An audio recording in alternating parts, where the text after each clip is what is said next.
হতে পারে আপনারও এমন ভুল, তাই ভুল থেকে সাবধান। উনার মতো ভুল কেউ করবেন না।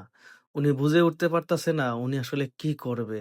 উনি এদিকে ওদিকে তাকিয়ে আবার ভালোভাবে দেখতেছে রাসেলের দিকে। রাসেলকে দেখে উনার মাথা নষ্ট। হায়, হায়! এটা কিভাবে সম্ভব?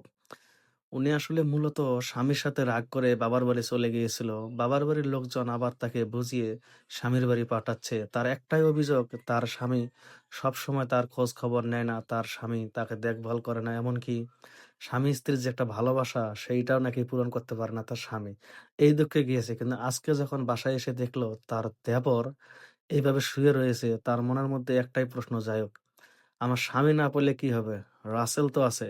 রাসেলকে দিয়ে আমি আমার স্বামীর কাজটা চালাবো। দেখেন, উনি সব দিকে দেখতেছে এবং যে দরজা দিয়ে ঘরে প্রবেশ করছে, সেই দরজাটা খুলে বাইরের দিকে তাকাচ্ছে কেউ আছে কিনা। দেখলো না, কেউ নাই। উনি এখন অনেক খুশি। এখন উনি বুঝতেছে, যাই হোক, তার মানে রাসেল আর আমি ছাড়া কেউ নেই। আর কোনদিন আমি আমার এই স্বামীর সংসার ভাঙবো না। কারণ স্বামীর সবকিছু যদি আমি রাসেলের কাছ থেকে পাই তাহলে তো কোনো সমস্যা নাই। এদিকে উনি খুব তড়িঘড়ি করে একদম রাসেলের বেডে চলে গেল। আর রাসেল ঘুমাচ্ছে, রাসেল নিজেও জানে না তার ভাবি তার জন্য কত বড় একটা সারপ্রাইজ নিয়ে এসেছে।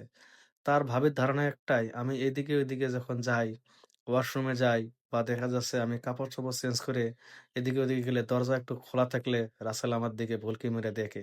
তার মানে এটাই সুযোগ, রাসেলকে ধরলে ছুইলে রাসেল আর না করবে না। আর রাসেলও বুঝে উঠতে পারতেছে না তার ভাবি এখন এসেছে। এই যে যখন রাসেলের গায়ের উপরে যাচ্ছে তার ভাবি, তখন রাসেল তো অবাক। "আরে ভাবি, তুমি কখন এসেছো?" বলছে যে, "এই তো আমি কিছুক্ষণ আগে আসলাম।" বুঝছো? আমার তো পুরাই মাথা নষ্ট। আমি যে কারণে গিয়েছিলাম, সেই জিনিস যদি তোমার কাছ থেকে পাই, তাহলে আমি সংসার ভাঙবো কেন? সারাটা জীবন তোমার ভাইয়ের সংসার করে যাবো। তুমি শুধু তোমার ভাইয়ের দায়িত্বটা পালন করবে। এবার আস্তে, আস্তে রাসেল সবকিছু বুঝতে পারতেছে। পরে রাসেল বলছে, "ভাবি দেখো, আমি তো কল্পনা করতে পারতেছি না তুমি যে আমাকে জড়ায় ধরতেছো।" তখন তার ভাবি বলতেছে, "আরে শোনো, বাড়িতে কেউ নাই। তোমাকে আমার খুব ভালো লেগেছে।" তখন রাসেল দেখেন ধমক দিয়ে বলছে, "ভাবি শোনো, আমি বুঝে উঠতে পারতেছি না তোমার মন মানসিকতা এত নিচ হয়ে গেছে, হ্যাঁ? তুমি আমার ঘর থেকে বের হয়ে যাও।" দেখো, একটা কথা মনে রাখবা, ভাইয়ের সমস্যা ঠিক আছে। ভাইকে আমরা ভালো ডাক্তার দেখে ট্রিটমেন্ট করাবো। কিন্তু তুমি যে কাজটা করতেছো, যে নোংরা মন মানসিকতা নিয়ে তুমি আমার রুমে এসেছো, এটা কখনো পূরণ হবে না। এই কথা বলে দেখেন সেই ছেলেটা ঘর থেকে বের হয়ে যাচ্ছে। এখন ছেলেটা দরজার কাছে গিয়ে চিন্তা করতেছে, না, বাড়ি যেহেতু ফাঁকা, আমার এখানে থাকাটা ঠিক হবে না। যে ভাবি যেভাবে জোরাজুরি করতেছে এটা দেখলে মান-সম্মান থাকবে না। এই সংসারটা তো এমনি হালকা পাতলা জোড়া লাগতেছে। আর যখন এই ঘটনাটা কেউ দেখবে তখন আর এই সংসারটা আর সম্ভব হবে না জোড়া লাগানোর। অতএব বাড়ির যতক্ষণ কেউ না আসবে ততক্ষণ আমি আর আসবো না। সে এখন এখান থেকে চলে গেল। আর এখন তার ভাবি সেই ঘর থেকে বেরিয়ে এসে উনি সোফার মধ্যে বসবে আর চিন্তা করবে, আমি অনেক বড় ভুল করেছি। হায়, হায়! এটা আমি কি করতেছি, হ্যাঁ?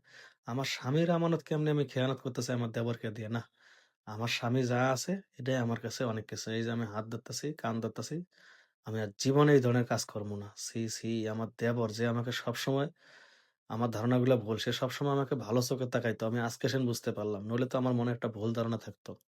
এখন দেখেন সে এখান থেকে তার রুমের দিকে চলে যাচ্ছে।